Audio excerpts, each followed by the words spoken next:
Micro लड़ेंगे लड़ेंगे लड़ेंगे इंकलाब। साथियों, सबसे पहले मैं दिल की गहराइयों से तमाम इलाके के लोगों का शुक्रिया अदा करना चाहता हूं, धन्यवाद करना चाहता हूं। जो मान सम्मान जो मुझे दिया, जो प्यार आपने मुझे दिया, पूरी जीवन भर मैं इसका कर्जदार रहूंगा, एहसानमंद रहूंगा। एक बात और नई हुई आज, मैं रात एक नेशनल चैनल पर इंटरव्यू में था, तो उस पैनल के इंटरव्यू जो ले रहा था उसने मुझसे एक सवाल किया कि चुनाव में बहुत पैसा लगता है, पैसा कहां से आएगा।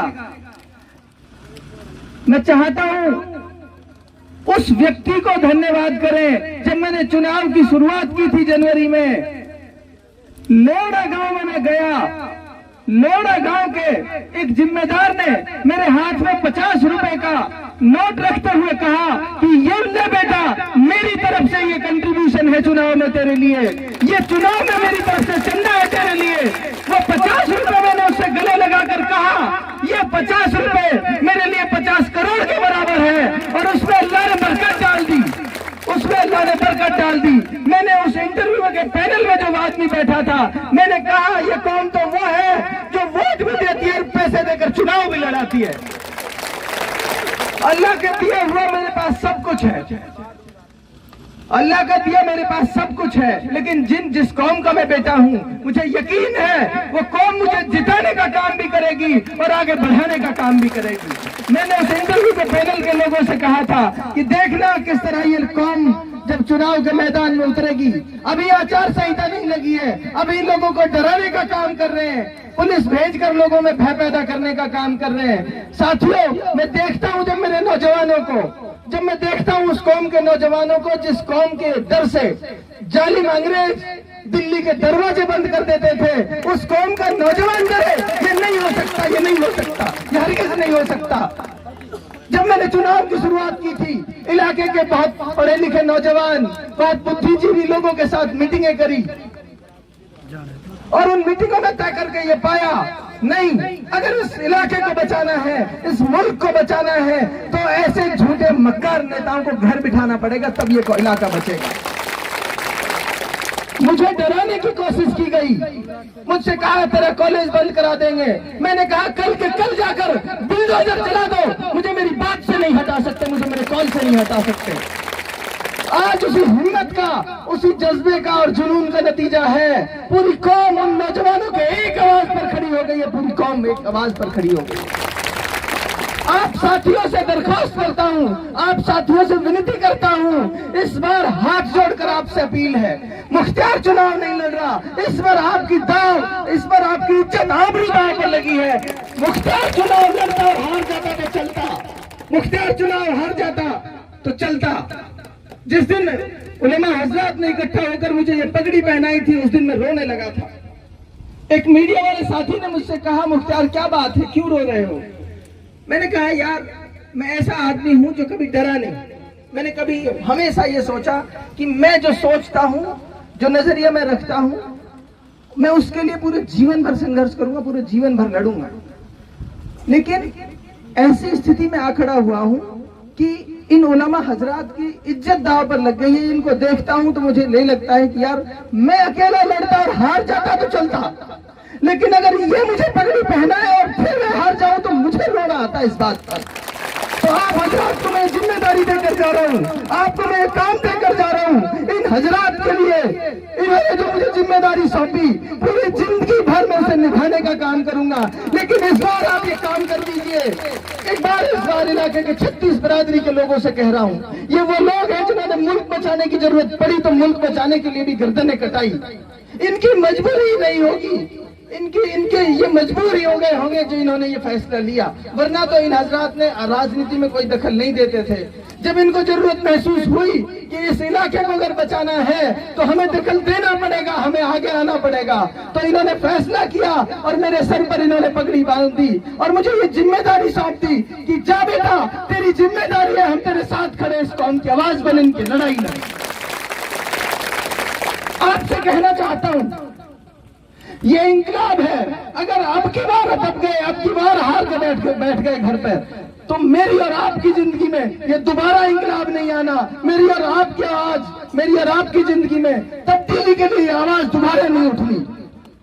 इसलिए कहता हूं कि नवाजों को आज से और अभी से बुलंद कर दीजिए। आज से ही अपने रिश्तेदारों में, अपने मिलने वालों में, अपने जानकारों में इस बात की आवाज लगाइए कि नहीं, हमारी वोट से एमएलए बनता है, हमारी वोट से विधायक बनता है। इस बार हम हर हाल में तब्दीली करके रहेंगे। इस बार हम हर हाल में इस इलाके को गुलामी की इन जंजीरों से आजाद करा कर रहेंगे। इस बार हर हाल में आजाद करा कर रहेंगे। साथियों, मैं बड़ी जिम्मेदारी के साथ कहता हूं, ये उलमा हजरात बैठे हैं, मैं अकेला ऐसा आदमी हूं। मुस्लिम मेजोरिटी की सीट है, लेकिन मैंने पहले दिन कहा, पूरी जिंदगी किसी से धर्म के नाम पर वोट नहीं मांगूंगा, पूरी जीवन भर किसी से धर्म के नाम पर वोट नहीं मांगूंगा, लेकिन वोट मांगूंगा 36 बिरादरी के लोगों से जाकर वोट मांगूंगा। कहूंगा मैं आपके इलाके का बेटा हूं, मैं आपकी आवाज विधानसभा में उठाऊंगा, मैं आपके लिए इसी तरह विधानसभा में चीखूंगा, चिल्लाऊंगा और लोगों के सामने कहूंगा, वो इलाका जिसको गांधी जी ने रीढ़ की हड्डी कहा था, मेवात को कहा था गांधी जी ने घासड़ा जब आए थे, हिंदुस्तान की रीढ़ की हड्डी है ये इलाका, ये कौम। वो इलाका जो कभी रीढ़ की हड्डी होता था हिंदुस्तान की, उसको कमजोर कर दिया गया है। इसलिए मैं आपकी आवाज विधानसभा में जाकर उठाऊंगा और आपकी लड़ाई लड़ने का काम करूंगा। साथियों, बहुत कुछ है जो मैं कहना चाहता हूं आपसे, लेकिन जिस तरह की परिस्थितियां हैं और इन परिस्थितियों से इस इलाके को निकाल कर लाने की जिम्मेदारी मुझे जो सौंपी है, उस जिम्मेदारी को मैं अकेला नहीं पूरी कर सकता। आपके सहयोग की, आपकी मदद की मुझे हर कदम कदम पर जरूरत है। और यकीन मानिए इलाके के हर क्षेत्र से, हर गांव से, हर घर से सिर्फ एक आवाज है आज की डेट में कि इस बार मुख्तार को जिता कर रहेंगे हर हाल में। कोई कौम, कोई बिरादरी ऐसी नहीं है जिसका मेरे पास फोन नहीं आता। पंडितों के, सैनियों के, गुजरों के, मालियों के, ऐसी समाज के लोगों के, हर जाति धर्म के लोगों के मेरे पास फोन आते हैं और कहते हैं बेटा इस संघर्ष को मत छोड़ देना, तेरे पीछे खड़े हैं, समय आने दे, जो हमारे दिल में है वो दिल में है। इसलिए आपसे कहता हूं, ये लड़ाई आप जीत चुके हो, लेकिन हौसला और हिम्मत रखने की जरूरत है। समय आएगा, आपको वोट बटन दबाने का मौका मिलेगा, उस दिन आपको बताना है कि हम कितनी बड़ी ताकत हैं। हम जिसको बनाना जानते हैं उसको गिराना भी जानते हैं। बड़े अफसोस की बात है, मेरे इलाके के लोग पुलिस से डरे, ये नहीं हो सकता। जो डर देखता हूं मेरे नौजवानों में, कैथोड़ा से जब रैली चली और यहाँ जहेजपुरी तक पहुंचते पहुंचते मेरे पास 50 फोन आ गए। मेरा दिल चाहता है दहाड़े मार मार के रोऊं, लेकिन नहीं, संघर्ष का रास्ता चुना है। हर हाल में लड़ूंगा, हर हाल में लड़ेंगे, हम मिलकर लड़ेंगे। क्यों चाहता है मेरा दिल की दहाड़े मार के रोऊं?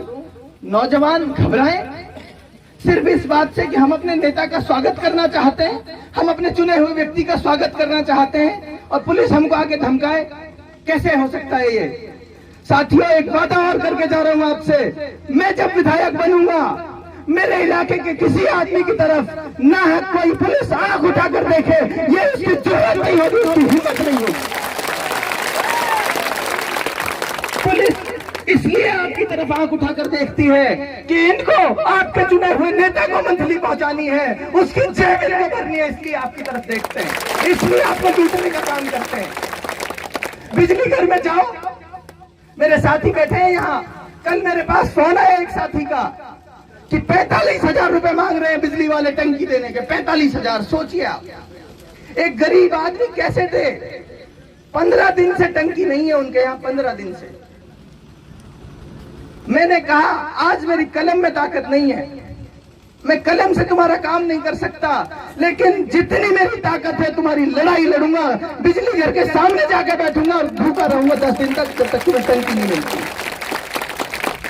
आप साथियों से कहना चाहता हूं, ऐसी बेड़ियों में जकड़े हुए हैं, ऐसी बेड़ियों में जकड़े हुए हैं, इन हर हाल में इन बेड़ियों को तोड़ना पड़ेगा। जब मुख्तार आपका चुना हुआ, आपका बेटा, जिसने गरीबी भी देखी हो, जिसने ये भी देखा हो कि एक बाप जब बच्चों को पढ़ाता है तो किस तरह पेट बांध के पढ़ाता है, जिसको ये पता हो कि जब बाप बेटी की शादी करता है तो 4 साल में कर्जे में कैसे दबा रहता है, उसको ये बात पता है। जब वो विधायक बनेगा, वो आपकी कदम कदम पर ध्यान रखेगा, हर कदम पर ध्यान रखेगा। मैं जब तुम्हारे यहाँ कन्यादान में आऊंगा तो मैं पैसे लेकर नहीं जाऊंगा, मैं तुम्हें अपनी हैसियत के मुताबिक 1000-2000 दे के जाऊंगा। ये काम नहीं करूंगा, आपसे वादा करके जा रहा हूं कि मैं तुमसे लाखों की मालाएं लेकर जाऊं और तुम्हें कन्यादान के नाम पर 100 रुपए देकर जाऊं। ये काम नहीं करूंगा। बड़ी पीड़ा मैंने देखी इलाके के लोगों की कि भला नेता आता है, इतने रुपए की माला चढ़वाता है अपने ऊपर और 100 रुपए कन्यादान दे के जाता है, बड़ा दिल दुखता है। आपसे वादा कर रहा हूं, मैं तो करूंगा ही करूंगा, लेकिन जो नेता तुमसे लेते थे कन्यादान, वो अगर कन्यादान ले जाए तो ये कान पकड़ लेना, वो भी अगर आपसे कन्यादान ले जाए। क्योंकि जब बदलाव आता है, जब उनको लगता है कि ये बेदार हो चुके हैं, इनके पास एक ऐसा विकल्प मौजूद है जो कहता है मैं तुमसे कन्यादान नहीं लेके जाऊंगा, मैं जेब भर के नहीं ले जाऊंगा, मैं तुम्हें दे के जाऊंगा कुछ ना कुछ अपनी हैसियत के हिसाब से। अगले दिन देख लेना उनकी दुकान भी बंद हो जाएगी, उनके दुकान पे बोर्ड लग जाएगा कि तुम्हारी जरूरत नहीं है, शादी में बुलाना है मुख्तार को बुला लेंगे। आप साथियों से एक बात कहना चाहता हूं, ये तमाम डर, ये तमाम मुसीबतें सिर्फ इस बात की जड़ है कि हम अनपढ़ हैं, हम पढ़े लिखे नहीं हैं। सिर्फ इस बात की वजह से हम डरते हैं। मुख्तार के पास अलग कुछ नहीं है, मुख्तार के पास अलग कुछ नहीं है सिवा इसके कि वो पढ़ा लिखा है, वो अपने अधिकार जानता है, वो अपनी जिम्मेदारियां जानता है। आपसे वादा करके जा रहा हूं, मेरे पहले दिन जब मेरे ऊपर वाले ने मुझे कामयाब किया मेरे मकसद में, पढ़ाई में, उस दिन मैंने तय किया था पूरी जिंदगी इस इलाके और इस क्षेत्र की पढ़ाई को बेहतर करने के लिए पूरी जिंदगी प्रयास करता रहूंगा। ये तय किया था मैंने।